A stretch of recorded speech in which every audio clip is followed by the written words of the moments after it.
बोलो सच्चिदानंद भगवान की जय। बोलो विष्णु भगवान की जय। बोलो वृंदावन बिहारी लाल की जय।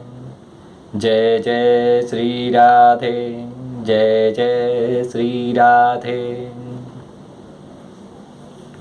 श्रुतियाँ कहती है, प्रभो यह शरीर आपकी सेवा का साधन होकर जब आपके पथ का अनुरागी हो जाता है, जब आपके रास्ते पर चल पड़ता है, तब आत्मा हितैषी, सुहृद और प्रिय व्यक्ति के समान आचरण करता है। बोले तब मनुष्य का आत्मा सुहृद, प्रिय और व्यक्ति के समान आचरण करता है। आप जीवन के सच्चे हितैषी, प्रियतम और आत्मा ही हैं और सदा सर्वदा जीव को अपनाने के लिए तैयार भी रहते हैं कि प्रभु आप तो सबकी आत्मा ही हैं और जीव को, आप मनुष्य को अपनाने के लिए हमेशा तैयार ही रहते हैं। इतनी सुगमता होने पर तथा अनुकूल मानव शरीर को पाकर भी लोग सख्य भाव आदि के द्वारा, विभिन्न पत्तियों के द्वारा आपकी उपासना नहीं करते, आप में नहीं रमते। बोले इतनी सुविधा होने के बावजूद भी, इतनी सुगमता होने के बाद भी यदि लोग आपकी पूजा नहीं करते, उपासना नहीं करते, आप में नहीं रमते, बल्कि इस विनाशी और असत शरीर तथा उसके संबंधियों में ही रम जाते हैं। बोले इस झूठे शरीर के संबंधियों में ही रम जाते हैं, उन्हीं की उपासना करने लगते हैं और इस प्रकार अपने आत्मा का हनन करते हैं, उसे अधोगति में पहुंचाते हैं, उसे नीचे गतियों में पहुंचाते हैं। भला ये कितने कष्ट की बात है, ये कितने दुख की बात है। इसका फल यह होता है कि उनकी सारी वृत्तियाँ,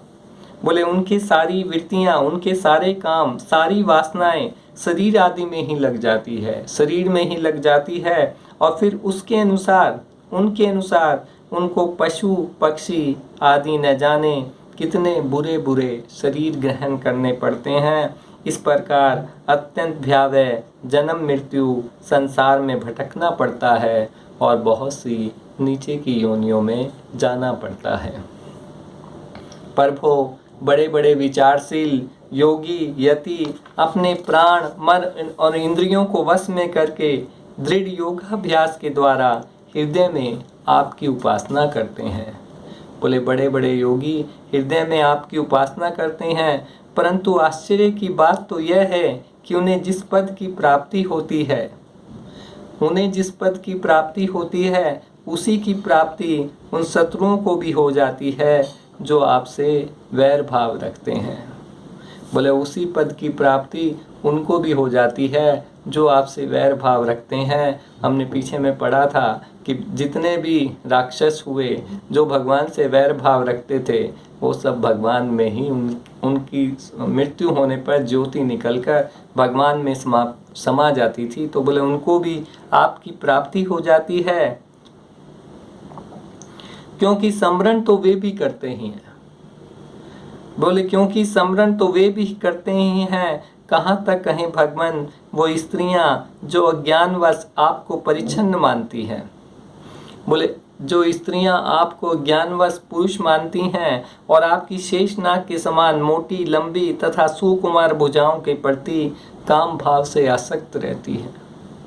बोले काम भाव से आसक्त रहती है, जिस परम पद को प्राप्त करती हैं वही पद हम सुरतियों को भी प्राप्त होता है। यद्यपि हम आपको सदा सर्वदा एक रस अनुभव करती हैं और आपके चरणाविंद का मकरंद रस पान करती रहती हैं। बोले हम सुरतियों को भी जो आपके चरण कमलों में ध्यान लगाए रहती हैं, उनको भी वही पद प्राप्त होता है। क्यों न हो, आप समदर्शी जो हैं। बोले आप तो सबसे समानता का व्यवहार करने वाले हैं। आपकी दृष्टि में उपासक के परिच्छन या अपरिच्छन भाव में कोई अंतर नहीं पड़ता। आपकी दृष्टि से बोले उपासक का क्या भाव है, वैर भाव है, प्रेम भाव है, वासना का भाव है, उससे कोई फर्क नहीं पड़ता। भगवान आप अनादि और अनंत हैं। जिसका जन्म और मृत्यु काल से सीमित है, वह भला आपको कैसे जान सकता है। बोले मनुष्य का जन्म तो काल से सीमित है, वह भला आपको कैसे जान सकता है। समय ब्रह्मा जी, निवृत्ति परायण सनकादि तथा प्रवृत्ति परायण मरीचि आदि भी बहुत पीछे आपसे ही उत्पन्न हुए हैं। बोले ब्रह्मा जी भी, सनकादि जी भी और मरीचि भी आपसे बहुत पीछे उत्पन्न हुए हैं। जिस समय आप सबको समेट कर सो जाते हैं उस समय ऐसा कोई साधन नहीं रह जाता। बोले जब आप इस पृथ्वी से सारे अपने विग्रह को समेटकर, सारे जगत को समेटकर जब सो जाते हैं, जब प्रलयकालीन प्रलय आ जाती है, तब ऐसा कोई साधन नहीं रहता जिससे उनके साथ ही सोया हुआ जीव आपको जान सके। बोले जिससे बोले जब आप सब कुछ समेट कर सो जाते हैं तब ऋषियों के पास भी कोई साधन नहीं रहता कि वो आपको जान सके, क्योंकि उस समय न तो आकाश आदि स्थूल जगत रहता है, न तो महत्व तत्वादि सूक्ष्म जगत। बोले उस समय न तो आकाश ही रहता है, न महत्व तत्व ब्रह्म जो है वो ही रहता है। इन दोनों से बने हुए शरीर और उनके निमित्त क्षण मुहूर्त आदि काल के अंग भी नहीं रहते। उस समय कुछ भी नहीं रहता, यहाँ तक कि शास्त्र भी आप में समा जाते हैं। ऐसी अवस्था में आपकी जानने की चेष्टा न करना, आपका भजन करना ही सर्वोत्तम मार्ग है। प्रभु कुछ लोग मानते हैं कि असत जगत की उत्पत्ति होती है और कुछ लोग कहते हैं कि सत रूप दुखों का नाश होने से मुक्ति मिलती है।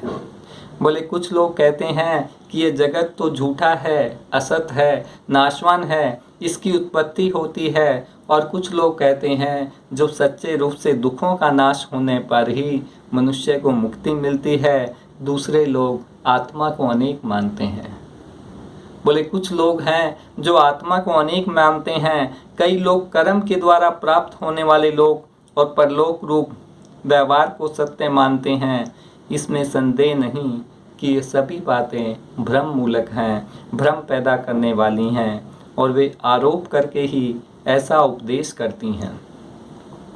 बोले वो अपने में आरोप करके ही ऐसा उपदेश करती हैं। पुरुष त्रिगुण में है।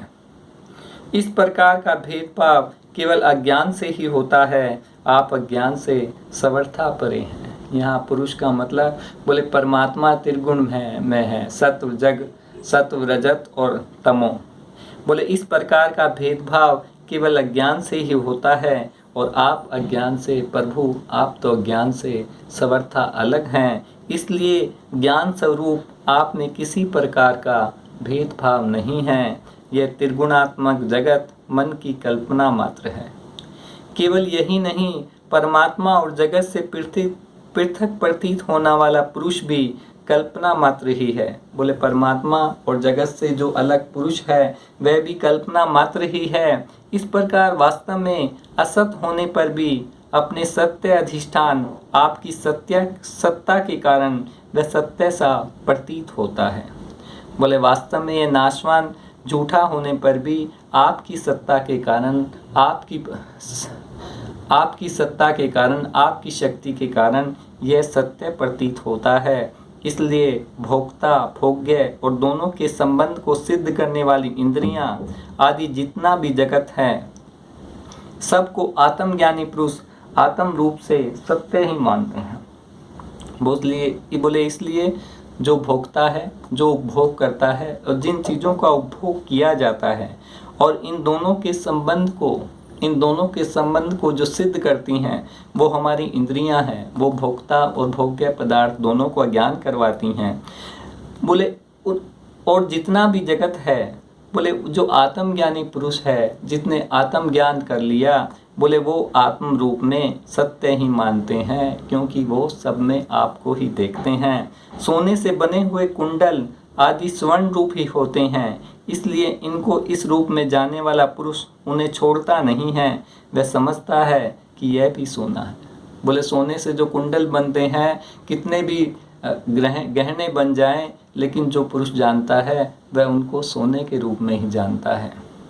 इसी प्रकार यह जगत आत्मा में ही कल्पित, आत्मा से ही व्याप्त, इसलिए आत्मज्ञानी पुरुष इसे आत्म रूप ही मानते हैं।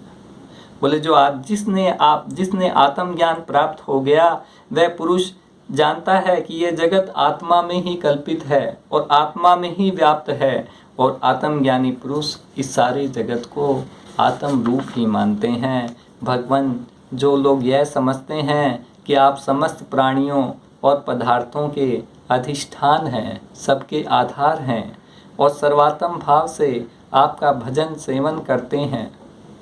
बोले जो सब पदार्थों को आपके अधिष्ठान है, आपके आधार है और सर्वात्म भाव से, सब प्रकार के भाव से आपका भजन सेवन करते हैं, वे मृत्यु को तुच्छ समझकर उसके सिर पर लात मारते हैं अथवा उस पर विजय प्राप्त कर लेते हैं। जो लोग आपसे विमुख हैं वे चाहे कितने बड़े विद्वान हो, उन्हें आप कर्मों का प्रतिपादन करने वाली सुरतियों से पशुओं के समान बांध लेते हैं। बोले जो लोग आपसे विमुख हैं वो कर्मों के कारण, अपने कर्मों के कारण आपसे बंध जाते हैं, पशुओं के समान आप उन्हें बांध लेते हैं। इसके विपरीत जिन्होंने आपके साथ प्रेम का संबंध जोड़ रखा है, वे न केवल अपने को बल्कि दूसरों को भी पवित्र कर देते हैं, जगत के बंधन से छुड़ा देते हैं। ऐसा सौभाग्य भला आपसे विमुख लोगों को कैसे प्राप्त हो सकता है? बोले जो आपसे विमुख हैं उनको ये सौभाग्य प्राप्त नहीं हो सकता। प्रभो, आप मन, बुद्धि और इंद्रिय आदि कारणों से, चिंतन, कर्म आदि के साधनों से समर्था रहित हैं, फिर भी आप समस्त अंतःकरण और बाह्य करणों की शक्तियों में सदा सर्वदा संपन्न हैं। बोले आप मन, बुद्धि, इंद्रिय आदि कारणों से, चिंतन, कर्मों से समर्था रहित हैं, अलग हैं, और फिर भी आप समस्त अंतःकरण में, सब मनुष्यों के, सब जीवों के अंतःकरण में और बाह्य करणों की और जो बाह्य है सब शक्तियों में आप सदा समाये हुए हैं, संपन्न हैं। आप स्वतः सिद्ध ज्ञानवान समय प्रकाश है। अतः आप कोई काम करने के लिए आपको कोई इंद्रियों की आवश्यकता नहीं है। क्या आप तो समय प्रकाश हैं, इसलिए आपको कोई काम करने के लिए इंद्रियों की आवश्यकता नहीं है। जैसे छोटे छोटे राजा अपनी प्रजा का कर लेकर समय अपने सम्राट को कर देते हैं, वैसे ही मनुष्यों के पूज्य देवता और देवताओं के पूज्य ब्रह्मा आदि भी अपने अधिकृत प्राणियों से पूजा स्वीकार करते हैं और माया के अधीन होकर आपकी पूजा करते हैं। बोले सारे देवता मनुष्यों से पूजा स्वीकार करके आपकी पूजा करते हैं। वे इस प्रकार आपकी पूजा करते हैं कि आपने जहाँ जो कर्म करने के लिए उन्हें नियुक्त कर दिया है, वे आपसे भयभीत रहकर वह काम करते रहते हैं। नित्य मुक्त आप मायातीत हैं, फिर भी जब अपने संकल्प मात्र से माया के साथ क्रीड़ा करते हैं, बोले आप तो माया से सर्वथा परे हैं, मायातीत हैं, माया पे विजय पाए हुए हैं, फिर भी जब अपने संकल्प से माया के साथ क्रीड़ा करते हैं, तब आपका संकेत पाते ही जीवों के सूक्ष्म शरीर और उनके सुप्त कर्म संस्कार जग जाते हैं और चराचर प्राणियों की उत्पत्ति होती है। बोले जब आपका संकेत होता है तब जीवों के सूक्ष्म शरीर जो आप में सोए हुए हैं और जो सुप्त कर्म संस्कार हैं, उनके कर्म संस्कार भी आप में समाये हुए हैं, वे जग जाते हैं और प्राणियों की उत्पत्ति होती है। प्रभो, आप परम दयालु हैं, आकाश के समान सब में सम होने के कारण न तो कोई आपका अपना है न पराया। बोले आकाश के समान, जैसे आकाश के लिए कोई ना अपना है ना पराया है, वैसे ही आपके लिए न तो कोई अपना है न पराया है। वास्तव में तो आपके स्वरूप में वर्ण और वाणी की गति ही नहीं है। आप में कार्य कारण रूप प्रपंच का अभाव होने से बाह्य दृष्टि से आप शून्य के समान ही जान पड़ते हैं, परंतु उस दृष्टि के भी अधिष्ठान होने के कारण आप परम सत्य हैं। बोले आपको जो बाहर से कार्य रूप से मनुष्य देखता है, उसको आप बाह्य दृष्टि से शून्य के समान जाने पड़ते हैं। बोले उसे शून्य दिखाई देते हैं, परंतु जो दृष्टि देख रही है उसको भी आप ही देख रहे हैं, इसलिए आप परम सत्य हैं। भगवान, आप नित्य एक रस हैं। आप नित्य एक रस हैं। यदि जीव असंख्य हो और सब के सब नित्य एवं सर्वव्यापक हों, तब तो वे आपके समान ही हो जाएंगे। बोले यदि सब इस पृथ्वी पर असंख्य जीव हैं और वो यदि सारे नित्य हो जाएं, सारे सर्वव्यापक हो जाएं, जैसे प्रभु आप हैं, तो वे आपके समान ही हो जाएंगे। उस हालत में शासित और आप शासक ये बात बन ही नहीं सकती। तब आप उनका नियंत्रण नहीं कर सकते। उनका नियंत्रण आप तभी कर सकते हैं जब वे आपसे उत्पन्न एवं आपकी अपेक्षा न्यून हो। बोले जो जीव है आपसे उत्पन्न हुए हैं लेकिन आपसे कम है, वो आपके समान नहीं हैं। इसमें संदेह नहीं कि सबके सब जीव तथा इनकी एकता या विभिन्नता आपसे ही उत्पन्न हुई है। बोले पृथ्वी पर जितने भी जीव हैं वो सब आपसे ही उत्पन्न हुए हैं, इसलिए आप उनमें कारण रूप से सहते हुए भी उनके नियामक हैं। बोले आप प्रत्येक जीव में रहते हुए भी आप उनके नियामक हैं। वास्तव में आप उनमें सम रूप में स्थित हैं, आप उनमें समान रूप में स्थित हैं। परंतु यह जाना नहीं जा सकता कि आपका वह स्वरूप कैसा है, क्योंकि जो लोग ऐसा समझते हैं कि हमने जान लिया, उन्होंने वास्तव में आपको नहीं जाना, उन्होंने तो केवल अपनी बुद्धि के विषय को जाना है। देखिए भगवान ने बहुत सुंदर बात यहाँ कही है कि बोले जो लोग कहते हैं कि हमने आपको जान लिया, उन्होंने आपको नहीं जाना, उन्होंने अपनी बुद्धि से जो जानना चाहा वो जान लिया, क्योंकि आपको तो कोई जान ही नहीं सकता।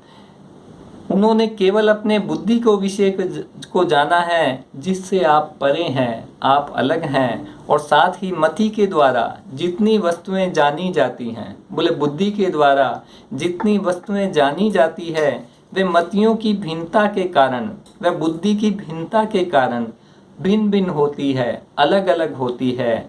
इसलिए उनकी दुष्टता एक मत के साथ दूसरे मत का विरोध प्रत्यक्ष ही है। इसलिए बोले बुद्धि के साथ दूसरी बुद्धि का विरोध प्रत्यक्ष ही है। कई बार बहुत से पक्ष ऐसे होते हैं, पंथ ऐसे होते हैं जो दूसरे पंथ का विरोध करते हैं। वो कहते हैं नहीं, हमारे पंथ से ही भगवान को जाना जा सकता है।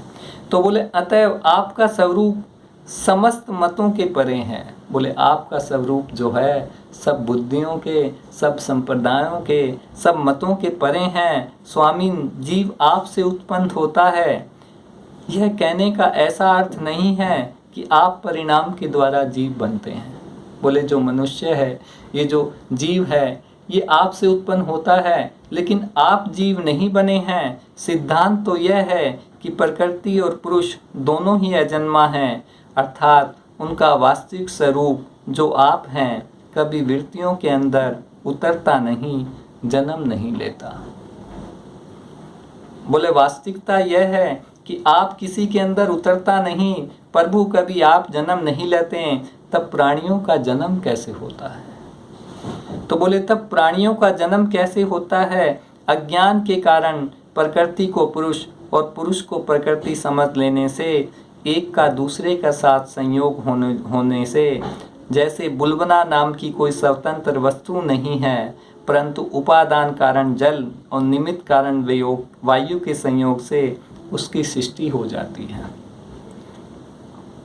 बोले जब प्रकृति का पुरुष से और पुरुष का प्रकृति से संयोग हो जाता है, तो ऐसे ही प्राणी का जन्म होता है। जैसे बुलबुला का जो जन्म होता है, बुलबुला जो पानी में जो बुलबुले होते हैं, बोले वो वायु के संयोग से, जल और वायु के संयोग से उसकी सृष्टि हो जाती है। उपादान कारण, उसको उत्पन्न करने का कारण जल और निमित्त कारण वायु के संयोग से उसकी सृष्टि हो जाती है। प्रकृति पुरुष और पुरुष में प्रकृति का एक दूसरे की कल्पना हो जाने के कारण ही जीवों के विविध नाम और गुण रख दिए जाते हैं।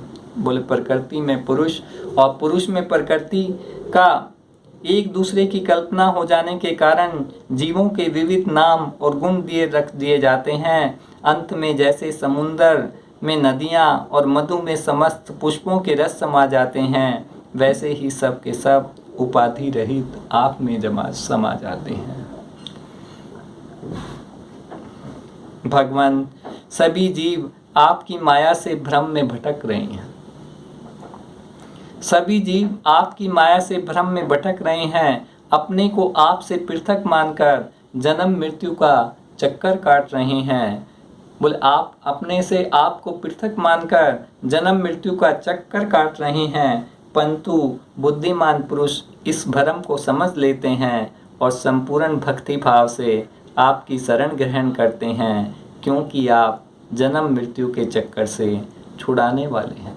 बोले बुद्धिमान पुरुष इस भ्रम को समझकर आपका भक्ति भाव से आपकी शरण ग्रहण करते हैं, क्योंकि आप जन्म मृत्यु के चक्कर से छुड़ाने वाले हैं। यद्यपि शीत ग्रीष्म और वर्षा, बोले सर्दी गर्मी और वर्षा, इन तीन भागों वाला काल चक्र, इन तीन भागों वाला काल चक्र आपका भूविलास मात्र है, आपकी भूविलास मात्र है। वह सभी को भयभीत करता है, परंतु वह उन्हीं को बार बार भयभीत करता है जो आपकी शरण नहीं लेते। जो आपके शरणागत भक्त हैं उन्हें भला जन्म मृत्यु रूपी संसार का भय कैसे हो सकता है। बोले जो आपके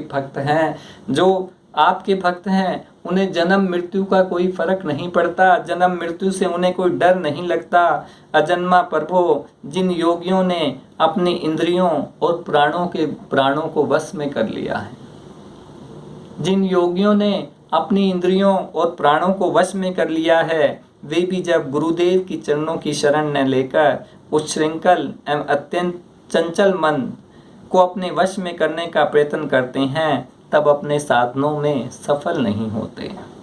बोले जिन योगियों ने इंद्रियों के द्वारा अपने प्राणों को वश में कर लिया है, वे भी जब गुरु की शरण नहीं लेते, तो वह अपने चंचल मन को वश में करने का प्रयत्न करते हैं तो साधना में सफल नहीं होते।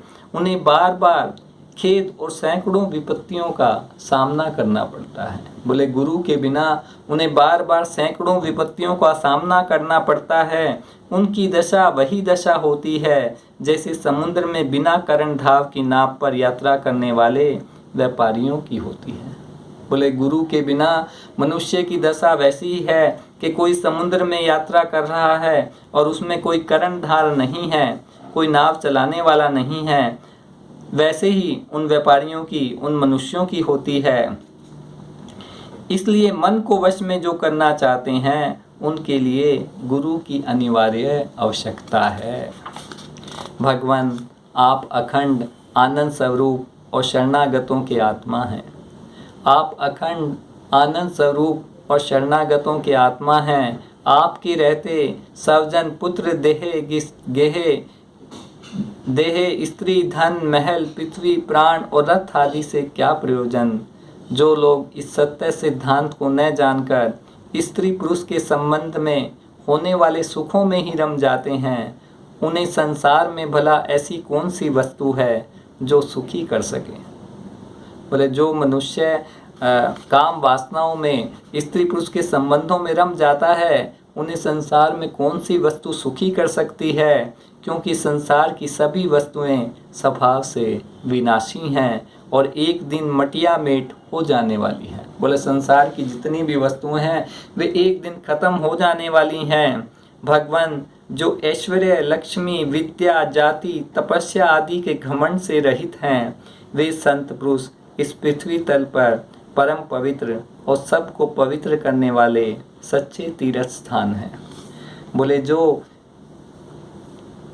लक्ष्मी विद्या तपस्या आदि के घमंड से रहित हैं, जिन्हें इन सब का घमंड नहीं है, ना लक्ष्मी का, ना विद्या का, ना जाति का, ना तपस्या का। बोले वो जो संत पुरुष हैं वो सबको पवित्र करने वाले हैं और वही सच्चे तीर्थ स्थान हैं, क्योंकि उनके हृदय में आपके चरणाविंद सदा विराजमान रहते हैं। और यही कारण है कि उन संत पुरुषों का चरणामृत समस्त पापों और तापों को सदा के लिए नष्ट कर देने वाला है। बोले यही कारण है कि उन संतों का चरणामृत सारे पाप ताप को नष्ट कर देता है। भगवान आप नित्य स्वरूप आनंद स्वरूप आत्मा ही हैं, जो एक बार आपको अपना मन समर्पित कर देते हैं, आप में मन लगा देते हैं। बोले जो एक बार आपके चरण कमलों में अपना मन समर्पित कर देते हैं, आप में मन लगा देते हैं, वे उन देह गेहों में कभी नहीं फंसते। बोले वो अपने शरीर में या अपने घर में, पुत्र में, स्त्री में कभी नहीं फंसते, जो मनुष्य जीव के विवेक, वैराग्य, धैर्य, क्षमा और शांति आदि गुणों का नाश करने वाले हैं। बोले जो काम वासनाएं हैं, ये मनुष्य की शांति आदि गुणों का नाश करने वाले हैं, वे तो बस आप में ही रम जाते हैं। बोले जिन्होंने आपके चरण कमलों का सहारा ले लिया, वो आप में ही रम जाते हैं।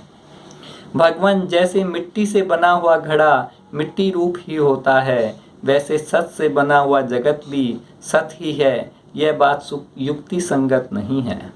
बोले जैसे मिट्टी से घड़ा बना मिट्टी में ही मिल जाना है, वह मिट्टी का ही रूप है, वैसे ही सत्य से बना हुआ जगत, ये जो जगत भी है, संसार है, सत्य ही है, सत्य ही है।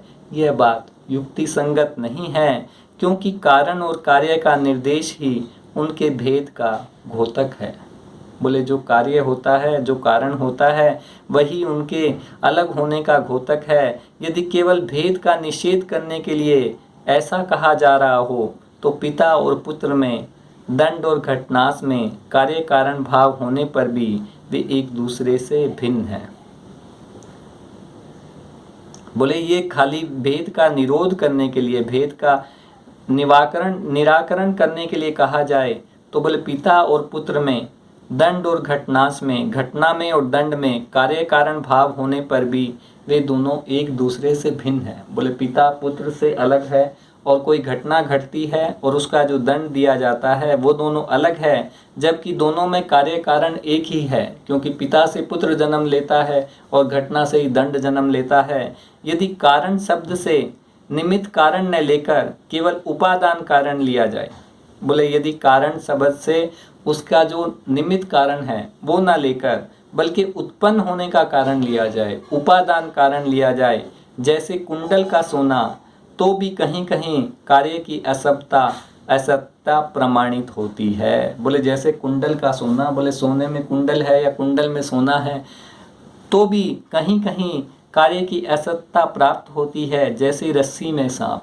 बोले जैसे रस्सी में सांप का भ्रम होता है, यहाँ उपादान कार्य के सत्य होने पर भी उसका कार्य सर्वथा असत्य है। बोले उत्पन्न होने का कारण जो रस्सी में सांप है वह सत्य होने पर भी, लेकिन सांप जो है वह सर्वथा असत्य है, क्योंकि है तो वह रस्सी ही। हमने रस्सी को सांप समझ लिया, लेकिन है तो वह रस्सी ही।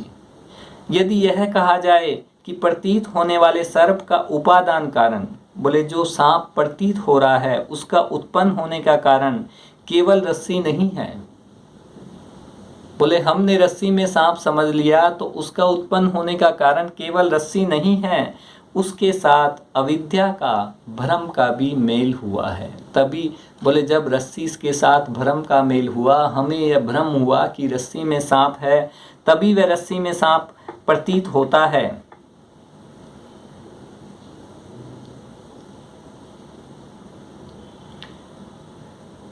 तो यह समझना चाहिए कि अविद्या और सत्य वस्तु के संयोग से ही इस जगत की उत्पत्ति हुई है। तब ये समझना चाहिए कि भ्रम के, अविद्या के और सत्य वस्तु के संयोग से ही, बोले रस्सी तो सत्य ही है, लेकिन उसके साथ भ्रम का मेल हुआ है, तभी उसमें सांप नजर आया है। वैसे ही बोले अविद्या के संयोग से ही जगत की उत्पत्ति हुई है, इसलिए जैसे रस्सी में प्रतीत होने वाला सर्प मिथ्या है, वैसे ही सत्य वस्तु में अविद्या के संयोग से प्रतीत होने वाला नाम रूपात्मक जगत भी मिथ्या है। बोले ये सारा संसार भी मिथ्या है, क्योंकि ये संसार नाशवान है, ये सत्य से प्रकट हुआ है, लेकिन ये भी मिथ्या है। यदि केवल व्यवहार ही सिद्धि के लिए जगत की परम सत्ता अभिष्ट हो तो इसमें कोई आपत्ति नहीं, क्योंकि वह पारमार्थिक सत्य न होकर व्यवहारिक सत्य है। यह भ्रम व्यवहारिक जगत में माने हुए काल की दृष्टि से अनादि है। बोले ये जो भ्रम है व्यवहारिक जगत में माने हुए काल की दृष्टि से अनादि है, और अज्ञानी जन बिना विचार किए पूर्व के भ्रम से प्रेरित होकर अंध प्रेम परंपरा से इसे मानते चले आ रहे हैं। बोले जो अज्ञानी जन हैं वो पहले ऐसा किया जा रहा था, हमारे पूर्वजों ने ऐसा किया था, इस भ्रम से प्रेरित होकर बोले बहुत से काम अंध परंपरा के अनुसार कर मानते आ रहे हैं। ऐसी स्थिति में कर्म फल को सत्य बतलाने वाली सुरतियाँ केवल उन्हीं लोगों को भ्रम में डालती हैं जो कर्मों की जड़ में हो रहे हैं। जो कर्म जड़ हो रहे हैं और यह नहीं समझते कि उनका तात्पर्य कर्म फल की नित्यता बतलाने में नहीं है, बल्कि उनकी प्रशंसा करके उन कर्मों में लगाने में है।